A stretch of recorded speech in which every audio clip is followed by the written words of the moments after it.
অন্তর্বর্তী সরকারের আমলে আটক সাংবাদিকদের দেশের প্রচলিত আইনেই বিচার হবে। সাংবাদিকতাকে ঢাল হিসেবে ব্যবহার করে অপরাধ থেকে দায়মুক্তির কোনো সুযোগ নেই, এমন সতর্ক করেছেন তথ্যমন্ত্রী জহিরুদ্দিন স্বপন।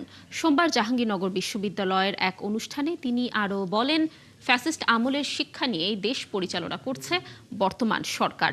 শাহরিয়ার ইমতিয়াজের প্রতিবেদন। সাভারে জাহাঙ্গীরনগর বিশ্ববিদ্যালয়ের সাংবাদিক সমিতির উদ্যোগে আয়োজন করা হয় এই অনুষ্ঠানের।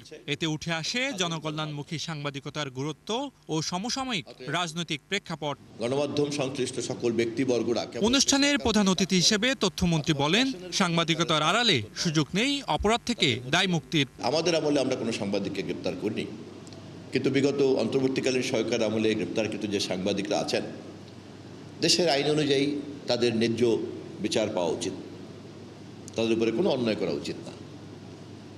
আবার সাংবাদিকতার পরিচয় কোনোভাবেই তাদের কোনো অন্যায় থেকে তাদেরকে রেহাই দেওয়া উচিত না। কেউ যেমন আইনের বাইরে কোনো ধরনের কোনো সাজা বা শাস্তি বা নির্যাতন ভোগ করা উচিত না, তেমনি কোনো অপরাধ শুধুমাত্র সাংবাদিকতার পরিচয় অথবা মোল্লা পুরোহিতের পরিচয় এটা কিন্তু বাদ যেতে পারে না। এ সময় তিনি বলেন, বিগত ফ্যাসিস্ট শাসকের মূল্যবোধের অবক্ষয়ের ফল ভোগ করেছে জনগণ।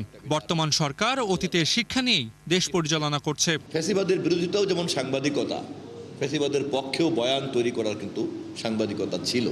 যদি এই মূল্যবোধের ঘাটতির ভয়াবহতাকে না বোঝেন, তাহলে তার পরিণতি কি হতে পারে সেই সকল দৃষ্টান্ত কিন্তু আমাদের সামনেই আছে। জনগণের কাছে যত বেশি দায়বদ্ধ থাকা যায়, জবাবদিহির মধ্যে থাকা যায়, ততই একটি গণতান্ত্রিক সরকারের পথ চলা অনেক বেশি সঠিক হয়।